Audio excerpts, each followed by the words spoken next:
छत्रपति शिवाजी महाराज और शव महाराज,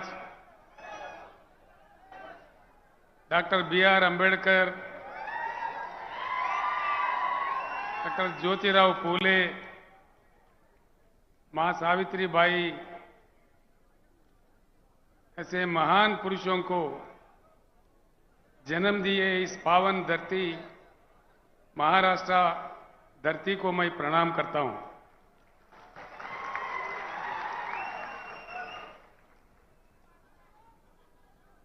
मंच पर उपस्थित नेतागण, महाराष्ट्र और तेलंगाना आज इस पक्ष प्रवेश सभा में आए हुए भाइयों, बहनों, पत्रकार मित्रों, मैं आप सभी को प्रणाम करता हूं।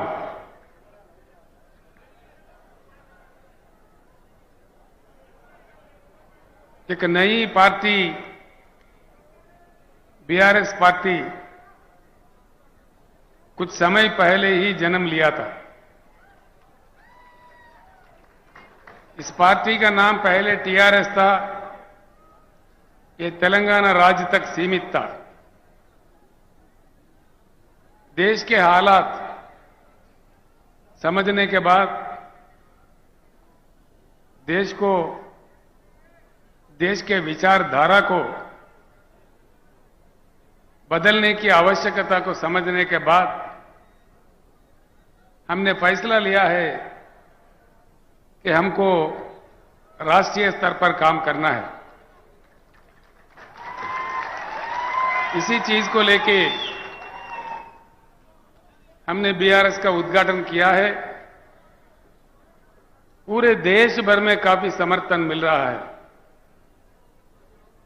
मैं एक विनम्र पूर्वक आप सारे लोगों से प्रार्थना करना चाहूंगा, खास तौर पर हमारे पत्रकार भाइयों से भी, मेरे बात जो भी आप सुन रहे हैं यहीं भूल मत जाइए, यहीं छोड़ मत जाइए। आप वापस अपने गांव या अपने बस्ती, अपने शहर में जाने के बाद जरूर इन बातों पे चर्चा करें, ये मैं आपसे चाहता हूं। इस बात की इस देश में बहुत सख्त आवश्यकता है। देश की विचारधारा में, देश के सोच विचार में, देश को चलने चलाने में एक बड़ी परिवर्तन की आज आवश्यकता है। हमको आजादी मिले 75 साल गुजर गए। सरकारें कई बने, नेता कई आए, आमदार, खासदार, मंत्री, मुख्यमंत्री, प्रधानमंत्री कई बने। उनको हम ही लोग बनाते गए। एक बात पे विचार कीजिए, भाषण तो बड़े लंबे लंबे आते हैं, कई बातें सुनने को आते हैं। सिंपल बात है, सिंपल बात, ये कोई रॉकेट साइंस नहीं है। मैं जो बात आपके सामने रखना चाह रहा हूं, ये कोई रॉकेट वाला मामला नहीं है, बड़ा साइंस कुछ भी नहीं है इसमें, मामूली बात है। 75 साल के आजादी के बाद इतने मुख्यमंत्री, इतने पार्टियां, इतने सरकारें, इतने प्रधानमंत्री बनने के बाद आज देश में ना पीने को पानी मिलता है, ना सिंचाई को पानी मिलता है, ना बिजली मिलता है। ये क्या दिया नहीं जा सकता? ये है, उसकी इन चीजों की उपलब्धि नहीं है। चक्कर क्या है, इस चीज को समझना है। हम समझ के भी ना समझ नहीं रहना चाहिए। एक बार समझ में आया तो एकजुट होना चाहिए। मेरा इतना ही बात है। आज के समय बड़ा दुख होता है, महाराष्ट्र राज्य में सबसे ज्यादा किसान आत्महत्या कर रहे हैं। क्या कारण है? क्या बात है? दया करके सोचिए। आत्महत्या कोई भी इंसान कब करता है? सारे ही रास्ते बंद होने के बाद मजबूरी हालत में, बड़ी आक्रोशित परिस्थिति में कितना उनका आत्मा घोषण करता होगा, कितना दुख होता होगा। अपने प्रियजनों को, अपने बच्चों को, अपने परिवार को छोड़ के किसी किसान आत्महत्या कर रहा है। क्यों करता है? देश को अन्नदान देने वाला अन्नदाता, दिन रात लगातार काम करके अपने खून पसीना बहा के देश को जीवन दान देने वाला अन्नदाता क्यों आत्महत्या करने पे मजबूर है इस देश में? क्या चक्कर है इसके पीछे?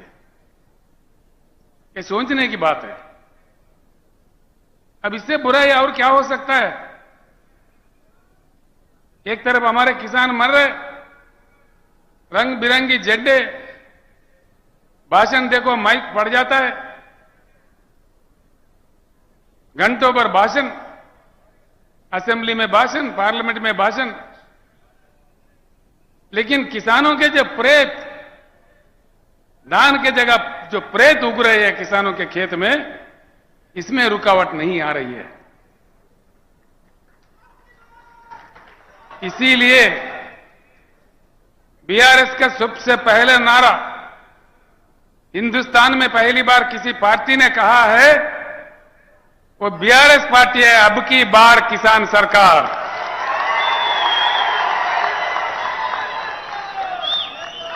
अब की बार, मुझे सुनने नहीं दे रहा है, अब की बार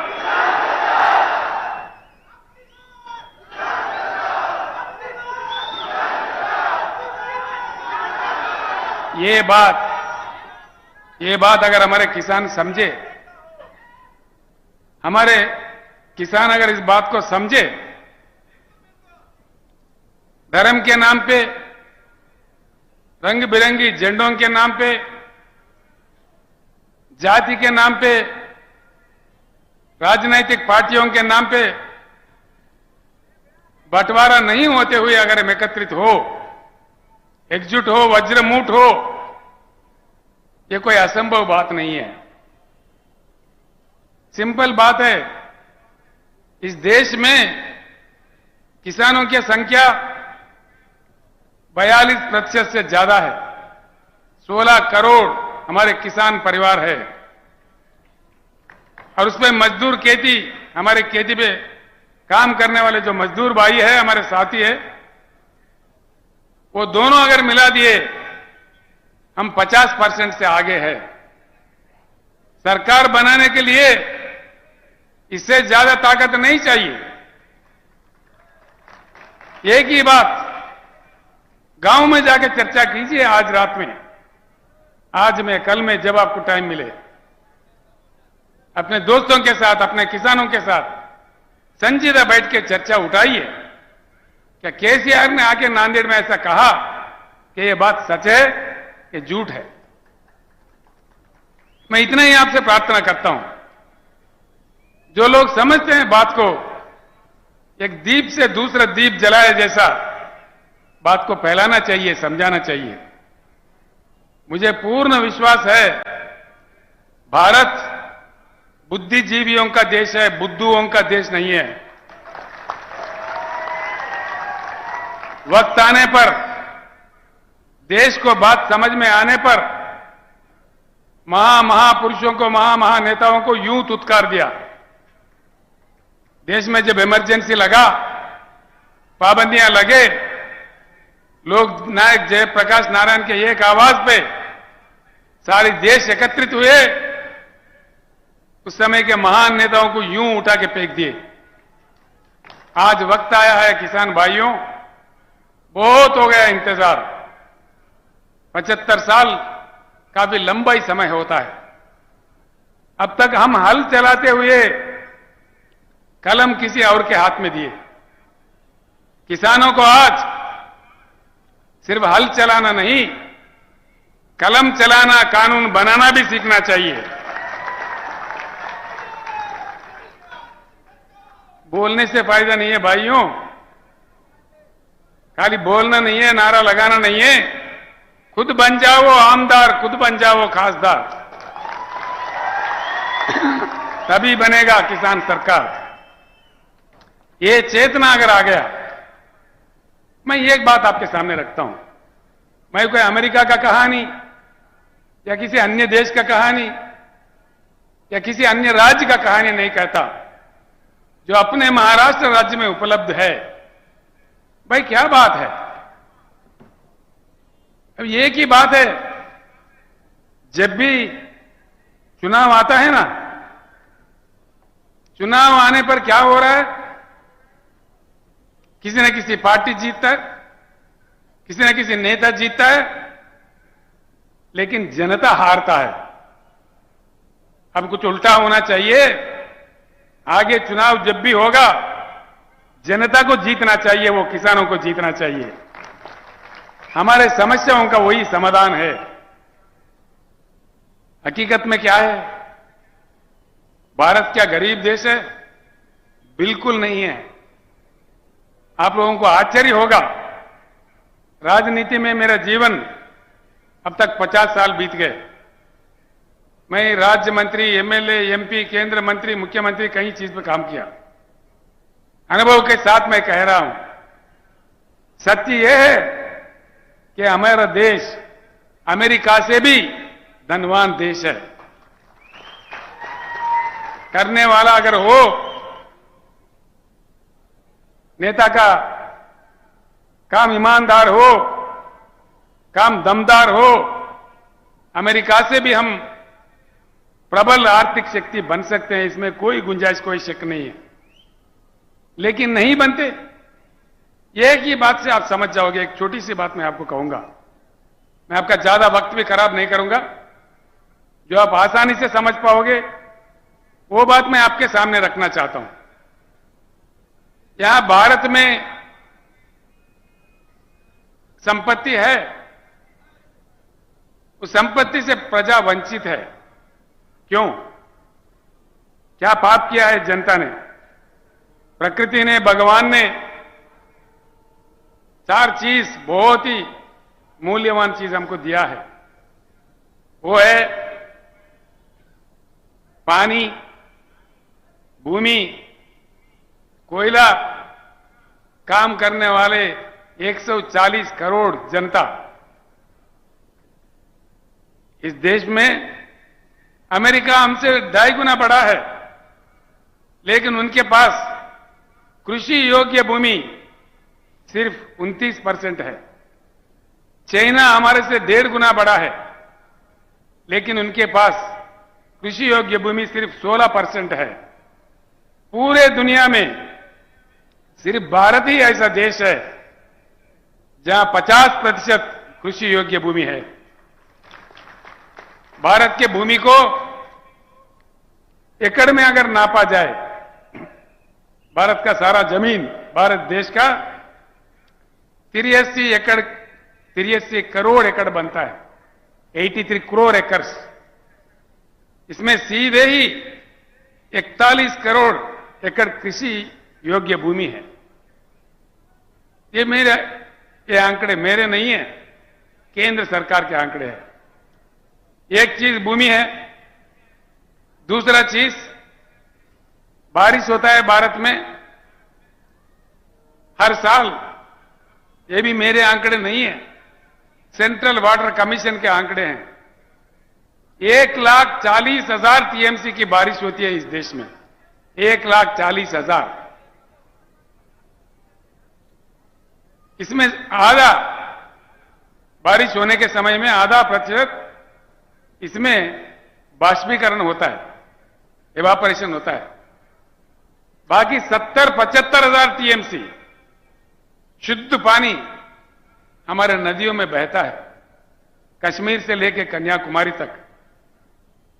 आज तक हिंदुस्तान में आजादी से लेकर आज 75 साल तक पानी अगर उठाया तो सिर्फ 20-21 हजार टीएमसी का उपयोग हो रहा है। बाकी 50 हजार टीएमसी का पानी समंदर में बह जा रहा है। ये भी मेरे आंकड़े नहीं है, सेंट्रल वाटर कमीशन के आंकड़े हैं। 50 हजार टीएमसी समंदर में जाता है। नेता हमारे तमाशा देख रहे, सरकार है हमारे तमाशा देख रहे। कोने कोने में पीने का पानी का किल्लत। महाराष्ट्र मुझे बड़ा अजीब लगता भैया। महाराष्ट्र से कृष्णा निकलता है, गोदावरी निकलता है, यहां प्रवरा नदी है, पूर्णा नदी है, पेनगंगा है, वेनगंगा है, वारदा है, पंचगंगा है, घटप्रभा है, मंजीरा है, भीमा है, प्राणहिता है, इंद्रावती भी है और छोटे छोटे कई नदियां हैं। महाराष्ट्र राज्य में पानी का किल्लत क्यों? किस लिए? इसके कसूरवार कौन है? दया करके सोचिए। मैं इसीलिए आप सब लोगों को प्रणाम करके प्रार्थना कर रहा था, वापिस गांव जाके इस बात को चर्चा कीजिए। इस देश में सरकार किसने चलाया? 75 साल में ज्यादा से ज्यादा समय 54 साल 54 इयर्स कांग्रेस ने हुकूमत की इस देश में। 16 साल नंबर 2 स्थान पे भाजपा हुकूमत किया। बस 3, 4, 5 साल दूसरे लोग आए और गए बीच में। कोई साल, कोई सवा साल, कोई 1.5 साल, कोई 8 महीना। वीपी सिंह, चंद्रशेखर, देवेगौड़ा ऐसे लोग कम समय के लिए थे। 75 सालों में 70 साल यही 2 पार्टी हुकूमत करते रहे। अगर कोई कसूरवार है तो ये 2 पार्टियां ही है। इस बात को गांव में जाने के बाद सोचिए, चर्चा कीजिए। ये लोकतंत्र है, लोकशाही है, हम अपने बात रख सकते हैं। हमारे संविधान इतना अधिकार हमें दिया है, ये हम किसी के व्यक्ति के ऊपर निंदा नहीं कर रहे हैं। जो इतिहास चला उसको साफ बता रहे हैं। अब देखिए, कुछ हल निकला, कुछ समाधान निकला। कांग्रेस गया, बीजेपी आया, भाई वही भाषणबाजी। कोई ये बात तो कोई वो बात।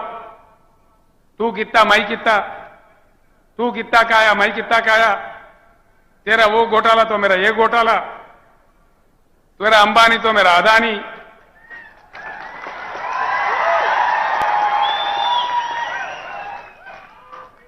एक सिंपल बात मैं बताता हूं, सिंपल बात है जो आपके आंखों के सामने है, आसानी से आप समझ जाओगे। माननीय मोदी जी जैसा प्रधानमंत्री बने, उनका एक बड़ा गंभीर स्कीम था, make in India. Make in India joke in India बन गए। क्या किधर गया भाई make in India? Make in India काम करता तो हर शहर में, भारत के हर छोटे छोटे शहर में चाइना बाजार लगता है। पतंगों का मांझा चाइना से आता है। दीपावली के पटाखे, होली के रंग, दीपावली के दिए, आखिर हम पूजने वाले गणेश मूर्तियां, हमारे राष्ट्रीय ध्वज तिरंगा, ये सारी चीज चाइना से आते हैं। भाई घरे घर, गांव गांव, गली गली चाइना बाजार लग रहा है, तो कहां गया मेक इन इंडिया? चाइना बाजार क्यों लगता? भारत बाजार लगना चाहिए ना। बस ये बात सच है। नांदेड़ में कितना चाइना बाजार है गिन लीजिए। आप परमनी में जाओ, अकोला में जाओ, कहीं भी जाओ, सारे ही देश में, आप उत्तर प्रदेश जाओ, तमिलनाडु जाओ, तेलंगाना जाओ, आंध्रा जाओ, हर शहर में छोटे बड़े सब में चाइना बाजार लग रहा है। ये क्या हो रहा है देश में? कब तक ये बात चलते रहेंगे? ईमान से सोचिए, दिल से सोचिए। मैं इसलिए बार बार आपसे कह रहा हूं, मेरे बातों को सुन के यूं मत छोड़ दीजिए। मैं आपका भाई हूं, आपका बेटा हूं। मैं दुख दर्द से यह बात कह रहा हूं। यह बात जरूर सोचिए, चर्चा कीजिए। ऐसे ही 2-3 बात और बताने हैं। इस देश में 50,000 टीएमसी पानी जा रहा है। ना हमको पीने का पानी मिलता, ना सिंचाई का पानी मिलता, ना बिजली मिलता। फिर क्या मिलता भाई? भाषण मिलेगा, मन की बात, ये बात, वो बात। कब तक मिलेगा? हमारे मरते दम तक। मरी तो रहे हैं। तो इस बात पे बहुत सीरियस तरीके से आप लोगों को, खास तौर पर किसान भाइयों को, किसान घर के महिलाओं को, हमारे युवा लोगों को, हमारे पढ़े लिखे लोगों को, हमारे वकील साहब लोगों को, हमारे टीचर्स, लेक्चरर्स जो बुद्धिजीवी है, जो लेखक, कवि, गायक है, सारे लोगों को मैं सर झुका के प्रणाम करके इस पावन धरती, महाराष्ट्र के पावन धरती से विनय पूर्वक विनम्र करता हूं, दया करके इस बात पे सोचिए। ये कोई राजनीति नहीं है, हमारे जीवन और मृत्यु की सवाल है, जिंदगी और मौत की सवाल है। कब तक मरते रहेंगे? क्यों मरना भाई? क्या हमारी किस्मत यही है?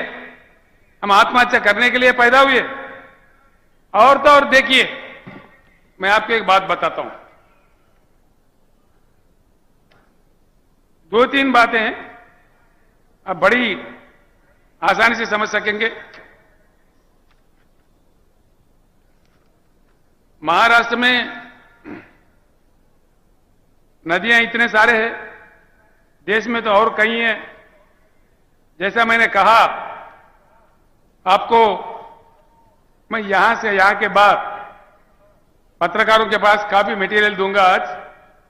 कल पूरे टीवी में, अखबार में भी आ जाएगा, वो भी पढ़ लीजिए। कुछ बातें अभी रखता हूं मैं, बाकी बहुत सारे चीज जो स्टैटिस्टिक्स है, ऐसी आम सभाओं में जो नहीं कहा जा सकता, वो आज मैं पत्रकारों के इसमें गोष्ठी में मैं बताने वाला हूं।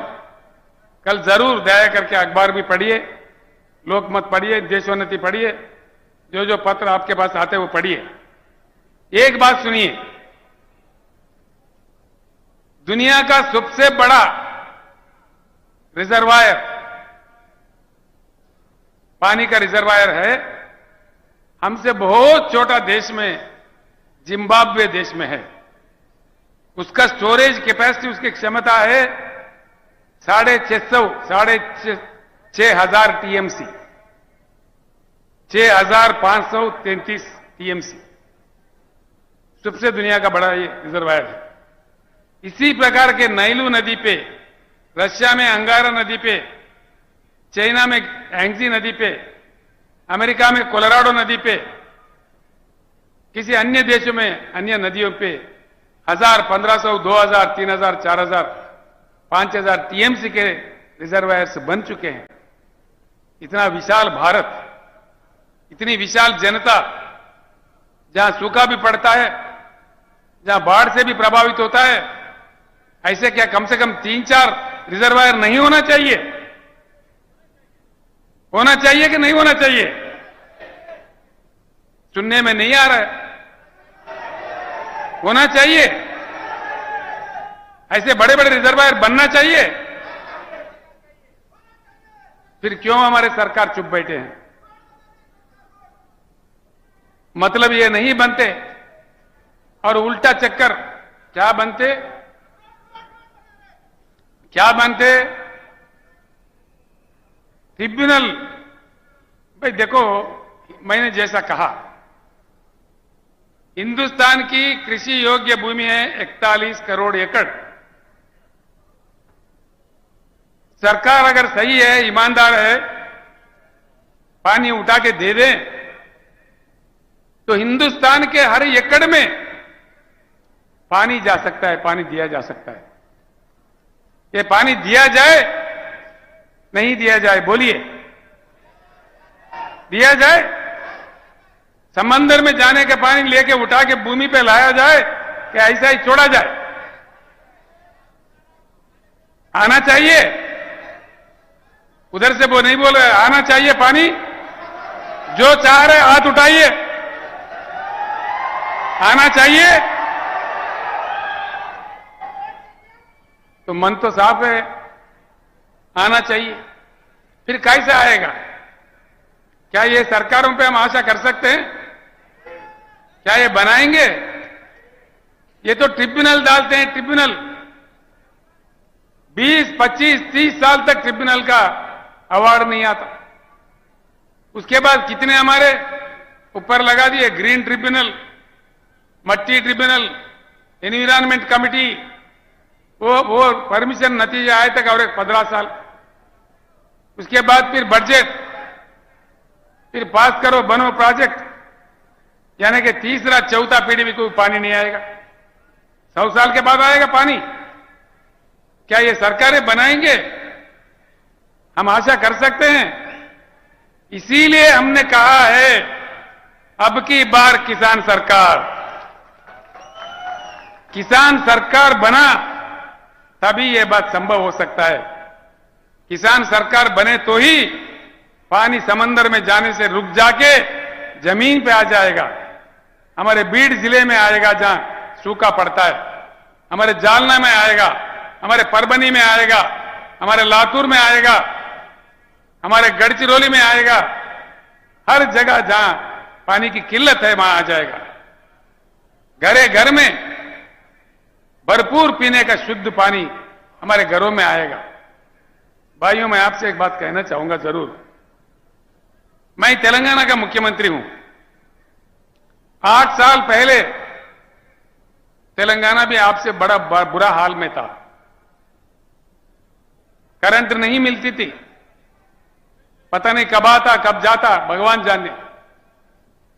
कई किसान हमारा मर रहे थे करंट मोटर लगाने रात में जाके। किसी को बिच्छू काटा, किसी को सांप काटा, किसी को शाक लग गया। पीने का पानी नहीं था, सिंचाई तो बोलना ही नहीं, सूखा ही सूखा था। आधा लोग पेट हाथ में लिए पलायन थे, देश भर में घूम के मजदूरी कर रहे थे। बड़ी किल्लत थी। 7-8 साल के कड़ी मेहनत से आप लोग जानते हैं नांदेड़ जिले के भाइयों, जो कि तेलंगाना नांदेड़ के बीच में, महाराष्ट्र के बीच में रोटी बेटी का संबंध है।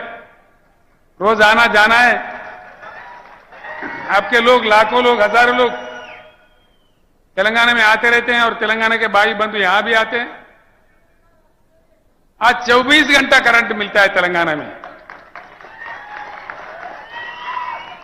किसानों को प्रकल्प से जो पानी देते हैं, पानी प्रकल्प से, प्रोजेक्ट से, कोई पानी पट्टी नहीं, फ्री में पानी देते हैं। किसानों को 24 घंटा उच्च गुणवत्ता वाला बिजली फ्री में देते हैं। कोई जाके, कोई माई का लाल का दम नहीं है किसान के पास जाके तुम्हारा कितना एचपी है, कितने मोटर है, क्या तुम्हारे 3 मोटर है, 2 मोटर है, लगाओ 50 मोटर भी लगाओ, कोई पूछने वाला नहीं है। कोई पूछने वाला नहीं है। आप जाइए, आप लोग आइए, मैं आपको आह्वानित करता हूं। 4 कदम यहीं आप आदिलाबाद आके देख सकते हैं। और किसानों को हमने 100% मराठी भाषा में 100% कहते हो, बीमा का जो रकम है 100% सरकारी बनती है। और दुर्भाग्यपूर्ण तरीके से किसी किसान का मृत्यु एक्सीडेंटल नहीं, सहज रूप में, स्वाभाविक तरीके से भी, नेचुरल डेथ भी, नेचुरल मृत्यु भी अगर होता है 8 दिन के अंदर उनके घर में 5 लाख का चेक पहुंच जाता है। 70 लाख किसानों का हमने ऐसे किया है। अभी तक करीब करीब 1 लाख किसान जिनका मृत्यु हुआ उनके घर पैसा पहुंच गया है। और किसानों के लिए 10,000 रुपए हर एकड़ को निवेश के लिए देते हैं, हर एकड़ को। और खरीदारी धान जितना भी उगता है पूरा पैदावारी 7,000 हमने परचेजिंग सेंटर खोला है। सारा का सारा धान सरकार ही खरीदता है, पूरा एमएसपी देके। ये चीज जब तेलंगाना में संभव है तो महाराष्ट्र में क्यों नहीं, मध्य प्रदेश में क्यों नहीं, अन्य राज्यों में क्यों नहीं, पूरे भारत में क्यों नहीं? क्यों नहीं? नहीं इसीलिए कि किसान सरकार नहीं तो ये सब कुछ नहीं।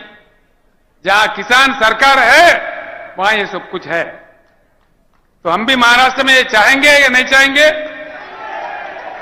फिर बनाएंगे किसान सरकार? टंडा टंडा बोल रहे आप, बनाएंगे किसान सरकार? इसलिए मेरा आप लोगों से विनती है। दूसरी बात, ये पानी की कथा है। करंट का क्या चक्कर है भाई? आता ही नहीं है। क्यों नहीं आता? क्यों नहीं आता भाई? मैं एक बात कहता हूं, लिख लीजिए। इस देश में कोयला इतना है, 361 बिलियन डॉलर कोयला है हमारे पास। देखो हमारे वो करंट कर्मचारी है, लड़ेंगे लड़ेंगे। 361 काटन कपास के लोग हैं। बैठ जाओ भैया। 361 बिलियन टन्स का कोयला है।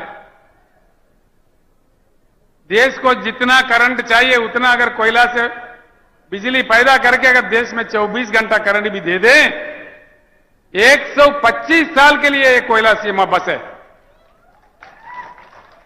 और कोयला कहां है? कहीं आकाश में है? यही है, हमारे चंद्रपुर में है, बलारसा में है, उमरेड में है, हमारे गुग्गुस कालरिस में है, महाराष्ट्र के धरती में ही है। महाराष्ट्र में गोदावरी भी है, महाराष्ट्र में कोयला भी है, लेकिन यहां पानी नहीं मिलता और बिजली नहीं मिलता। यह क्या चक्कर है भाई? जरूर इसमें दाल में कुछ काला है। ये बात अगर आप सही समझ जाओ, इसमें कोई संस्कृत नहीं है, कोई अंग्रेजी नहीं है, कोई जर्मनी जापानी भाषा नहीं है। कौन सा बड़ा समझने की बात है इसमें? बस हम झंडा देखते ही पागल हो जाते हैं। हमारा नेता क्या दिया? तुम्हारा नेता, हमारा पार्टी क्या दिया? क्या बनते? जब ज्यादा से ज्यादा सरपंच बनते होंगे, जिला परिषद चेयरमैन बनते होंगे, लेकिन हमारे किसानों का प्रेत उठ रहा है। इसमें हमको एहसास नहीं होना चाहिए? हमारे घरों में पानी की किल्लत है, इसका हमारे एहसास नहीं होना चाहिए? ये राजनीतिक तमाशा जब तक चलता रहेगा तब तक हम खामोश रहेंगे, तब तक हम बटे हुए रहेंगे, जब तक हम एकत्रित नहीं होंगे। जो संपत्ति हमारे सामने है, हमारा अपना है, हमारे गांव में है, हमारे राज्य में है, इसको जाके हमको वर्ल्ड बैंक से कोई भीख मांगने की जरूरत नहीं है, कोई अमेरिका का फाइल पकड़ने का जरूरत नहीं है। हमारा संविधान है, हमारे कानून है, हम कुछ सब कुछ बना सकते हैं। हम में वो ताकत है, हम आजाद हिंदुस्तान है। लेकिन पार्टियों के नाम पे, धर्म के नाम पे, जाति के नाम पे बटे हुए, बिखरते हुए हिंदुस्तानी है। इसलिए हमारा हालत यह है। मैं एक बात पूछता हूं भाइयों, ध्यान से सोचिए, दिल से सोचिए। आज इस देश का लक्ष्य क्या है? भारत का कोई लक्ष्य है? भारत अपना लक्ष्य खो दिया है अंधेरे में, अपने रास्ते भूल जाके अपने लक्ष्य खो दे के भटक रहा है। बस चुनाव जीतना ही लक्ष्य है, कोई लक्ष्य नहीं है। चुनाव जीतो, दंगा करो, फसाद करो, जाति भेद लाओ, मतभेद लाओ, करोड़ों खर्च करो, शराब पिलाओ, हत्या करो, लेकिन चुनाव जीतो। कब तक जिताते रहेंगे? आखिर हम तंग नहीं हो रहा है? जिता जिता के थक गए भाई। कितने आते हैं वोट भिखारी, हर चुनाव में आते हैं रंग बिरंगी कहानी लेके। नेता बदलता है, हमारे किसानों का हालत क्यों नहीं बदलता? किसानों का हालत अगर बदलना है